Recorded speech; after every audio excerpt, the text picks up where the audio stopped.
Hello my dear students, आज हम करने जा रहे हैं मनी एंड क्रेडिट का सेकंड पार्ट।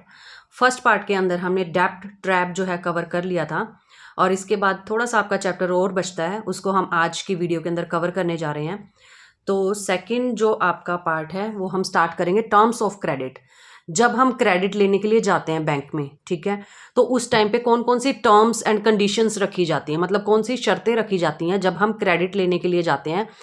क्रेडिट लेने के लिए आपकी फर्स्ट जो टर्म होती है, मतलब जो फर्स्ट जो आपकी शर्त होती है वो होती है इंटरेस्ट रेट।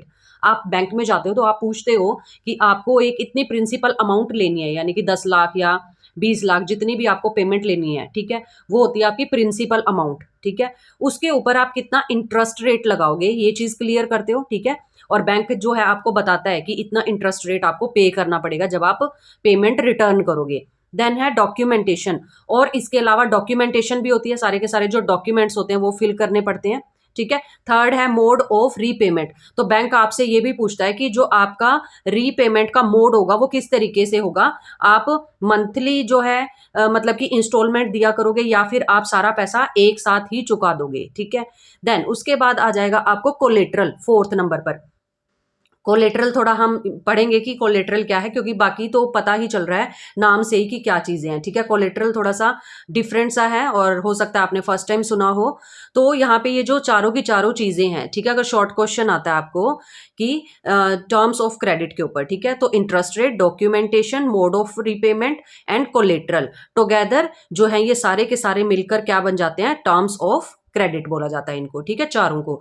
देन अब कोलेट्रल क्या होता है, collateral is a asset. Collateral एक तरह से सामान होता है या फिर पेपर होते हैं, ठीक है, that the borrower on such as land, building, vehicles. अब क्या करते हैं कि जो मतलब कि बोरोअर होता है, मतलब उधार लेने वाला होगा, ठीक है, वो बैंक को क्या है अपने लैंड के पेपर या फिर अपनी बिल्डिंग के पेपर, ठीक है, या फिर अपने व्हीकल के जो पेपर होते हैं, ठीक है, वो क्या है उनको वहां पे जाके सबमिट करेगा बैंक में, ताकि बैंक को ये चीज़ क्लियर हो जाए कि मतलब श्योरिटी हो जाती है कि हमारी पेमेंट वापस आ जाएगी, क्योंकि जो पेपर हैं वो इन्होंने यहाँ पे बैंक में सबमिट कर दिए हैं।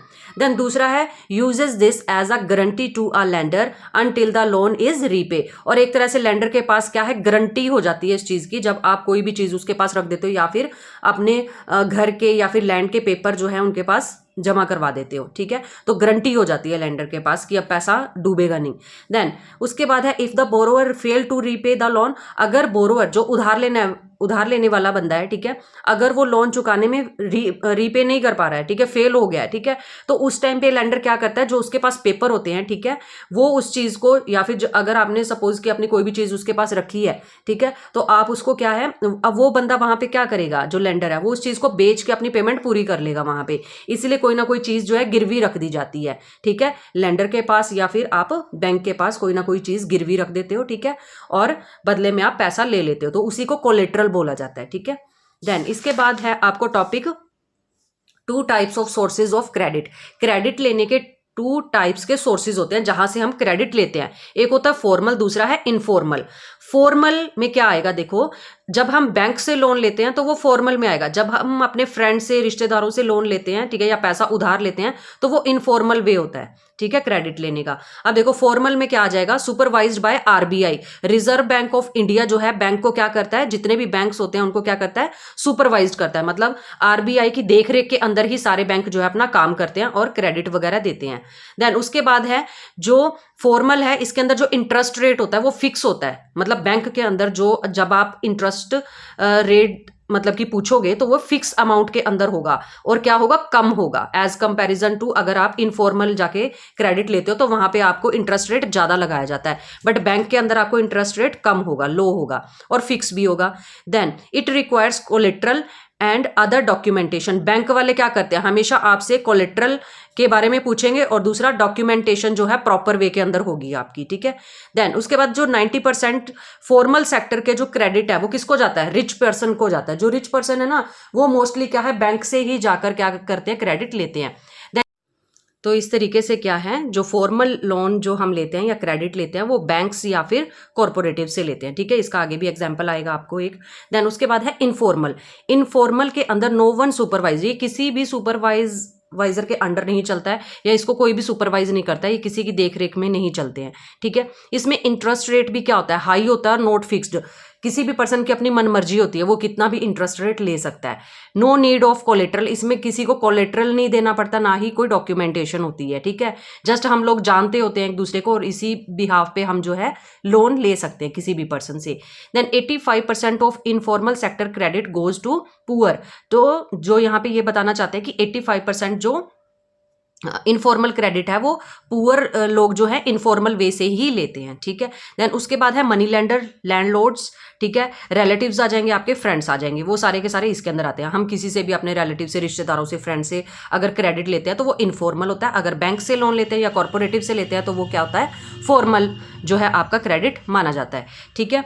अब यहाँ पे आपको एक और क्वेश्चन बनता है कि why poor household depend on informal sector of credit. जो गरीब लोग हैं वो इनफॉर्मल सेक्टर से ही लोन लेना पसंद क्यों करते हैं, ऐसा क्या रीजन है कि वो फॉर्मल वे से लोन लेना जो है पसंद नहीं करते। तो यहाँ पे ये आ जाएगा आपको इसका आंसर के अंदर, लैक ऑफ एजुकेशन, ठीक है, वो ज्यादा पढ़े लिखे नहीं होते हैं। दूसरा है नो नीड फॉर कोलेट्रल, और क्या है कि इसके अंदर जो इनफॉर्मल वे से आपकी जान पहचान के बिहाफ पे ही आप क्रेडिट ले लेते हो, वहां पे आपको कोई कोलेट्रल नहीं जमा करवाना पड़ता है, ना ही कोई डॉक्यूमेंटेशन होती है, ना ही कोई लिखना पढ़ना होता है। जस्ट आप जानने के बेस पे ही क्या कर सकते हो, मतलब जानते हो, इस बिहाफ पे आप लोन ले सकते हो। Then lack of bank in rural areas, कई बार क्या होता है कि जो हमारे गांव वाले एरियाज होते हैं वहां पे क्या है, बैंक नहीं अवेलेबल होते हैं, तो इसलिए भी क्या है, हम जिसको जानते हैं या जो पैसे वाला पर्सन होता है हम उसी से पैसा उधार ले लेते हैं, ठीक है। तो इस तरीके से आपका ये आंसर बन जाएगा यहाँ पे।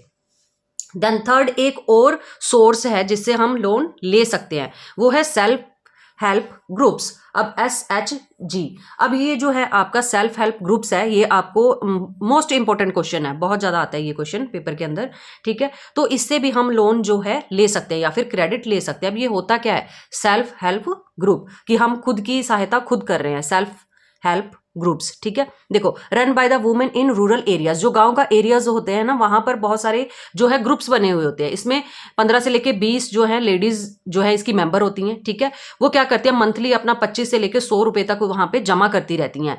देन उसके बाद क्या है, अब वो members take small loan from the group. अगर इनमें से किसी भी अगर वुमेन को अगर नीड है, ठीक है, तो वो क्या है, वहां पे जो वो सारी की सारी जो लेडीज पैसा जमा कर रही है उसमें से कुछ अमाउंट जो है मतलब उठा लेती हैं। अगर उनको नीड होती है तो जिस भी लेडी को नीड होती है वो वहां से ही पैसा ले लेती है उधार, ठीक है। After 1 or 2 year group is eligible to availing loan from banks. और क्या है, इसके बाद 1-2 साल अगर वो ग्रुप अच्छे से चल रहा है और अपना अच्छे से पैसा जमा कर रहा है तो वो इतना एलिजिबल हो जाता है कि वो बैंक से पूरा का पूरा जो ग्रुप है वो लोन ले सकता है, ठीक है। अपने काम को आगे बढ़ाने के लिए भी वो लोन ले सकते हैं बैंक से।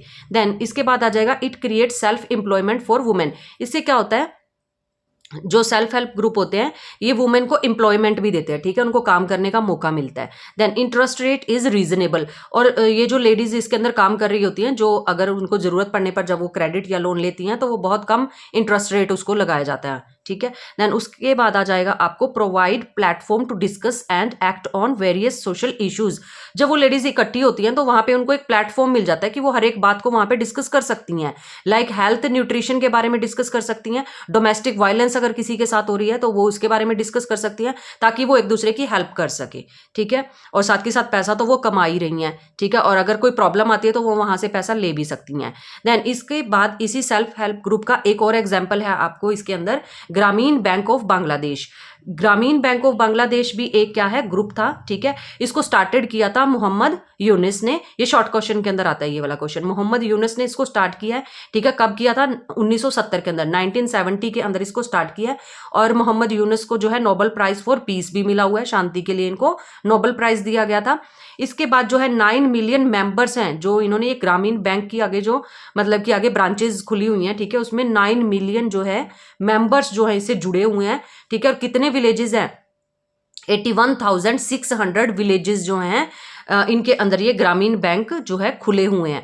ऑलमोस्ट बोरोअर आर वुमेन्स, और इसके अंदर ऑलमोस्ट जो लेडीज हैं वो सारी की सारी क्या है, वुमेन्स है, ठीक है। तो इस तरीके से ये सेल्फ हेल्प ग्रुप का आपको एग्जांपल दे रखा और इंपॉर्टेंट भी है।